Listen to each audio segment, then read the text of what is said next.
দিয়া, তুই কি কাঁদছিস? প্লিজ চলে যা তুই আমার লাইফ থেকে। আমি আর চাই না তোকে। প্লিজ আমাকে আর ডিস্টার্ব করিস না। আর যদি ডিস্টার্ব করি তাহলে কি করবি? দূর, তুই বুঝছিস না কেন? আমার ফ্যামিলি মানবে না এই সম্পর্কটাকে। আচ্ছা, বুঝলাম। যখন তুই প্রথম প্রথম সম্পর্কে ছিলিস তখন কি মেনে নিয়েছিল, নাকি জানতিস ফিউচারে মেনে নেবে? কোনটা? সেটা কি করে জানবো তখন? তখন তো বয়সের হুজুগ, প্রেম করব করব ভাব। আর একটা ভালো ছেলে পেয়েছিলাম আর প্রেম করে বসলাম। আর প্রেম হয়ে গেল, তাই তো?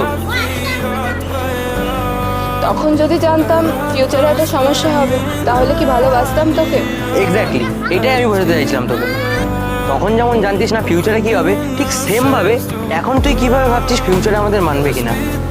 কিছু হওয়ার আগে সেটা নিয়ে জাজ করা উচিত না। তুই যেটা ভাবছিস এতটা সহজ নয়। বাড়ির লোক মানবে না রে। সব সম্পর্কে মেনে নেবে, শুধু নিজের পায়ে দাঁড়া, নিজেকে একটু সময় দে, স্ট্যাবলিশ হ, সব মেনে নেবে। কারণ সব বাবা মাই চায় যে তাদের অবর্তমানে তাদের সন্তানরা খুশি থাকুক। ইন ফিউচার কোনো কিছুর অভাব যেন তাদের না হয়, এটা চাও কি খুব ভুল? Уходи, ты за собой закрой.